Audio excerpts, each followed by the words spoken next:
बिस्मिल्लाहिर्रहमानिर्रहीम। अस्सलाम वालेकुम। आज का हमारा लेक्चर जो है वो नंबर 3 के टॉपिक के ऊपर है।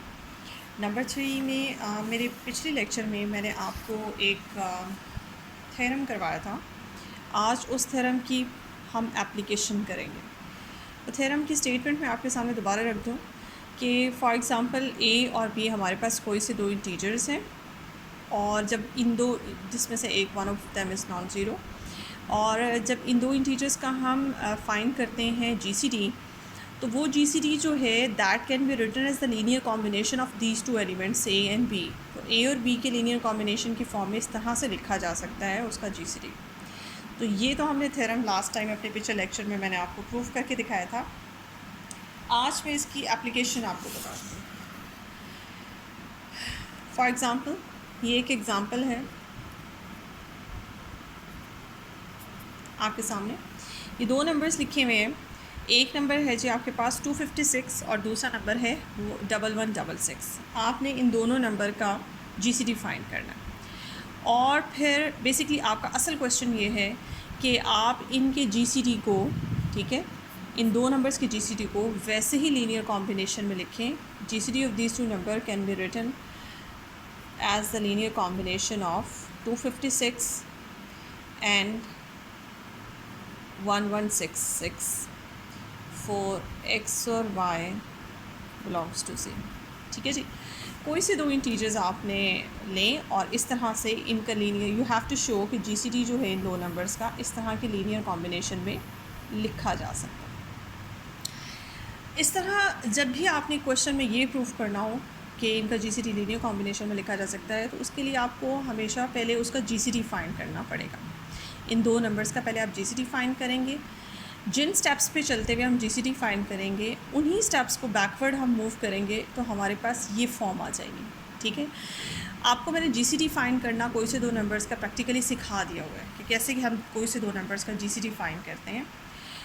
आज फिर दोबारा से मैं वो एग्ज़ाम्पल आपके सामने ही रखती हूँ।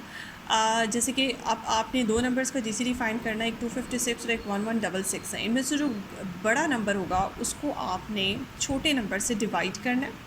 ये आपने छोटे नंबर जो है आपके पास 256 है, आपने 1166 को 256 से डिवाइड किया तो आपको 4 से मल्टीप्लाई करना पड़ेगा और रिमाइंडर आपके पास 142 है। तो ये जो पहली इक्वेशन नंबर 4 जिसे मैंने कहा है, ये इक्वेशन जो है आपकी ये डिवीजन एल्गोरिथम की है। आपने किसको किससे डिवाइड किया? आपने 1166 को 256 से डिवाइड किया, तो ये आपका क्वोशंट बनता है 4 और आर रिमाइंडर आपका 142 बनता है अगर आप 256 से डिवाइड करते हैं। उसके बाद ये प्रोसेस मैं आपको सिखा चुकी हूँ।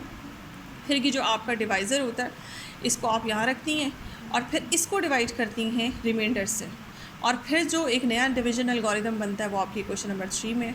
उसके बाद इस डिवाइज़र को, नए डिवाइज़र को इस नए रिमाइंडर से डिवाइड करती हैं और फिर नया रिमाइंडर आता है। फिर इस 114 को 28 से डिवाइड करेंगे और करते करते वहाँ तक आपने डिवाइड करते जाना है जब तक आपके पास रिमाइंडर ज़ीरो नहीं आ जाता। ये जो प्लस के बाद राइट हैंड साइड पे नंबर्स लिखे हुए हैं ये हर डिवीजन एल्गोरिथम की इक्वेशन के रिमाइंडर्स हैं। तो रिमाइंडर देखिए, आप जैसे जैसे फॉरवर्ड मूव कर रहे हैं आपके पास वैसे वैसे रिमाइंडर जो है डिक्रीज़ होता जा रहा है और करते करते आपके पास रिमाइंडर जो है वो ज़ीरो आ गया। आपका ये रिमाइंडर जिस इक्वेशन में ज़ीरो आ जाए, जिस डिवीजन एल्गोरिथम की इक्वेशन में ज़ीरो आ जाए, आपने वहाँ पे अपना ये डिवीजन का प्रोसेस जो है वो स्टॉप कर देना है। उसके बाद आप ये देख सकते हैं, उससे मैंने आपको लास्ट टाइम भी बताया था, ये तरीका मैं रिवाइज़ कर रही हूँ, मैं पहले बता चुकी हूँ आपको। ये जो सेकंड लास्ट इक्वेशन होती है, जिस इक्वेशन में ज़ीरो आता है उससे जो सेकंड लास्ट इक्वेशन होती है उसमें जो रिमाइंडर आपके पास होता है बेसिकली वो फाइनली आपके 256 और 1166 का जीसीडी होगा। तो आपका जो जीसीडी बनता है इन दो नंबर्स का ये आपके सामने लिखा हुआ है। अब ये मैंने दोबारा इसलिए किए हैं क्योंकि अब मैं उन स्टेप्स की तरफ जा रही हूँ कि जब ये जीसीडी इस फॉर्म में लिखा जाएगा, यानी कि you have to show 2 can be written in this form, 256 into x plus 1166 into y, इस फॉर्म में लिखा जाए। तो आपने क्या किया इस इक्वेशन में, यही वाले जो स्टेप्स हैं इन स्टेप्स में, जिस इक्वेशन में आपके पास 2 आ रहा है रिमाइंडर, जीसीडी आ रहा है, आपने सेकंड लास्ट इक्वेशन से स्टार्ट किया। इसको इक्वेशन नंबर 1, 2, 3 और 4 बैकवर्ड कर दिया। सबसे पहले इक्वेशन नंबर 1 ली और इस इक्वेशन नंबर 1 में 2 को आपने सेपरेट किया और 28 मल्टीप्लाइड बाई 4 को लेफ़्ट हैंड साइड पे शिफ्ट कर दिया। इसमें फटाफट आपने कैलकुलेटर पकड़ के और इसे कैलकुलेट नहीं करने लग जाना कि 28 इंटू 4 क्या होता है। जो चीज़ जैसे लिखी हुई है, जो नंबर्स जैसे मल्टीपल की फॉर्म में लिखे हुए हैं, आपने वैसे लिखे रहने देना है। आपने इसे मल्टीप्लाई नहीं करना कि फटाफट 28 को आप 4 से मल्टीप्लाई कर दें और मल्टीप्लाई करके आंसर कर लें। बिकॉज अभी जैसे जैसे मैं आपको समझाऊंगी स्टेप्स, हम बैकवर्ड जाएंगे, आपको आइडिया होता जाएगा कि हमने करना क्या।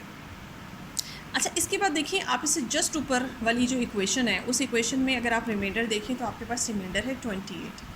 और यहाँ पे भी इस इक्वेशन में देखें, अगर आप 28 को 4 से मल्टीप्लाई कर देंगे तो फिर आपका 28 गायब हो जाएगा, ठीक है। और करना हमने क्या है, हमने इससे जस्ट ऊपर वाली इक्वेशन में, ये जो फॉर्म पहली फॉर्म आपके पास आई है, इसके अंदर 28, इससे जस्ट ऊपर जो आपके पास यहाँ पे इक्वेशन नंबर 2 है, उसमें 28 रिमाइंडर है। इस रिमाइंडर की वैल्यू इस इक्वेशन से निकालनी है और यहाँ इंसर्ट करनी है। देखिए इस 28 की वैल्यू आती है 142 माइनस 1 टाइम्स 140। ये देखिए मैंने 28 की वैल्यू 142 माइनस 1 टाइम्स 114 यहाँ लिख दी और multiplied by 4 as it is रहने दिया, ठीक है। उसके बाद इस 4 को अंदर जाके मल्टीप्लाई किया, माइनस 142 इंटू 4 और फिर माइनस ये माइनस के साथ प्लस हो गया, प्लस ये 4 इंटू 144। लेकिन कहीं भी देखें मैंने 144 को फाइनल मल्टीप्लाई करके जो आंसर आता है वो नहीं लिखा, मैंने सिर्फ मल्टीप्लिकेशन की फॉर्म में लिखा। क्यों, वो आप एक और स्टेप करूँगी तो पता चल जाएगा। आप देखें ये टर्म और ये टर्म सेम है, ये 114 है, ये भी 114 है, इसमें इसका कोफिशिएंट 4 है और इसमें इसका कोफिशिएंट 1 है। तो 114 को कॉमन निकाल के तो 1 + 4 किए तो कोफिशिएंट 5 आ जाता है। इसको आपने एज इट इज़ ही रहने दिए, इसको नहीं छेड़ना। उसके बाद आपने क्या किया, आप देखें 28 से ऊपर वाला पिछली इक्वेशन के अंदर रिमाइंडर आपका क्या आया था, ये आपने ये जो प्लस के बाद राइट हैंड साइड पे सारे नंबर्स लिखे हुए ये रिमाइंडर है। तो 1 बाय 1 इन रिमाइंडर्स की हमने बैक सब्स्टिट्यूशन करते जाना है अपने स्टेप्स में। तो इसलिए मैं कहीं भी फाइनल मल्टीप्लिकेशन करके आंसर नहीं लिखूंगी, मैं जो नंबर जैसा है वो उसको वैसे ही लिखे रहने दूंगी। बस उसके कोफिशिएंट्स ऐड होके, जैसे आपके पास 5 आ गए, उससे कोई फ़र्क नहीं पड़ता। बट जो आपके पास रिमाइंडर्स आते जा रहे हैं, आपने उन्हें ख़त्म नहीं करना, आपने उनकी शेप वही रखनी है। देखिए 114 है, 114 की वैल्यू आपने यहाँ से इंसर्ट की 256 माइनस 142। ये देखें, फिर मैंने 114 की वैल्यू लिखी 256 माइनस 142 और बाहर इसका 5 था तो ये 5 एज इट इज़ है और इसको भी मैंने एज इट इज़ रहने दिया। उसके बाद 256 into 5 minus 142 into 5 minus 142 into 4। अब ये देखिए ये आपके पास ये दो टर्म्स जो हैं ये सेम आ रही हैं, इनका सिर्फ कोफिशिएंट ऐड हो जाएगा, बाकी 142 एज इट इज़ जाएगा। तो ये आपके पास इस तरह से आ गया। अब आप ये देखिए उससे अगला रिमाइंडर हमारे पास क्या है ऊपर इक्वेशन में 142। ये रिमाइंडर पहली इक्वेशन में 140, चौथी इक्वेशन में 142 है। अब 142 को यहाँ से वैल्यू निकालें तो 116 माइनस 4 इंटू 256। ये देखें अब 142 की वैल्यू 11166 माइनस 4 इंटू 256। इसको थोड़ा सिंप्लीफाई किया, 9 को जाके मल्टीप्लाई किए दोनों टर्म से, आपके पास ये 36 आ जाता है। ये भी 256 है, ये भी 256 है। दोनों के जो कोफिशिएंट है वो ऐड अप हो जाएंगे और ये देखें आपके पास फाइनली 256 का कोफिशिएंट जो है वो 256 के कोफिशिएंट के साथ ऐड हो जाएगा जो कि 41 आता है और माइनस 9 इंटू 1166। ये देखें आपके पास जो फाइनल इक्वेशन जब आप पहुंचेंगे, अब आप देख लें इस इक्वेशन में और कोई नहीं है, आपने बिल्कुल पहली इक्वेशन में से भी 142 की वैल्यू निकाल के रख दी। अब आपका तकरीबन ये डी एंड हो गया। अब आप ये देखें आपके पास फाइनल ये आएगा ओरिजिनल नंबर में, एक ये नंबर और एक ये नंबर। ये कौन से दो नंबर्स हैं, इन्हीं दो नंबर्स का हमने जीसीडी फाइंड किया था। तो जब तक आपके पास, आप जब फाइनल स्टेप पे पहुंचेंगे तो आपके आखिरी इक्वेशन के अंदर वही दो नंबर्स आ जाएंगे जिन दो नंबर्स का आप जीसीडी फाइंड कर रहे थे। अच्छा, ये जो ब्रैकेट्स में मैंने लिखा है, ये जो ब्रैकेट में मैंने नंबर्स लिखे हैं ये क्या है, इनके साथ जो भी नंबर्स आएंगे आप उन्हें ब्रैकेट की फॉर्म में लिख लें और उसके बाद कह लें what is this, this is an integer और ये भी एक इंटीजर है। अगर मैं इसको x0 मान लूँ, इसको y0 मान लूँ, तो दिस इक्वेशन की जो फॉर्म बनती है वो ये बनती है 256 x0 प्लस 1166 y0 और लेफ़्ट हैंड साइड पे आपके पास जो है वो स्टार्ट से ही 2 चल रहा है। अब आप ये देखिए हमारा टारगेट क्या था, हमारा टारगेट ये था कि हमने अपने 256 और 1166 के जीसीडी को, जो कि हमारे पास 2 आया था, इस लीनियर कॉम्बिनेशन की फॉर्म में लिखना था। जो हमारे पास ओरिजिनल इक्वेशन है वो यही है कि हमने इसको इस फॉर्म में लिखना था। ये देखिए हमारा टारगेट क्या था, GCD of these two numbers can be written as this form, in this form. अब इसमें ये जो नंबर था और ये जो x और y था, ये दोनों कोई भी इंटीजर्स थे, तो वो कोई भी इंटीजर्स हो सकते हैं। ये मैंने x नॉट लेट किया, आप x लेट कर लें, आप u भी लेट कर लें, कुछ भी लेट कर लें। खैर, तो टारगेट आपने देख लिया कि हमने अचीव कर लिया। लेकिन ये है कि जब भी आपको ये क्वेश्चन आएगा कि आपने किसी भी दो नंबर्स के जीसीडी को उनके लीनियर कॉम्बिनेशन के फॉर्म में लिखें, तो आप तब तक नहीं कर सकते जब तक आप उसका इन्हीं स्टेप्स पे जाके आप उसका जीसीडी फाइंड ना करें। आपको जीसीडी बेशक उसने आपसे क्वेश्चन में अगर डिमांड नहीं भी एग्जामिनर ने किया हुआ कि आप जीसीडी फाइंड करें, तो फिर भी आपको जीसीडी करना पड़ेगा, बिकॉज ये वाले जो स्टेप्स हैं ये इसी जीसीडी के स्टेप्स के बैकवर्ड स्टेप्स हैं।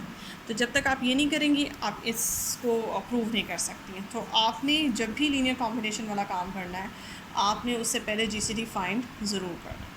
होप्सो कि आपको जो है वो समझ आ गई होगी मेरी इस वीडियो में। देखिए, आपका जीसीडी का पोर्शन जो है वो भी दोबारा रिपीट हो गया। पहले भी मैंने करवाया था और अब भी आपको मैंने रिवीजन हो गई है। एक दफ़ा फिर से आपको जीसीडी फाइंड करना आ गया कोई से दो नंबर्स का, और इसके साथ साथ आपको लीनियर कॉम्बिनेशन में भी जीसीडी को लिखना आ गया। मेरी इस वीडियो को लाइक करें, शेयर करें और अपने कमेंट्स प्लीज़ ज़रूर दें। Thank you so much.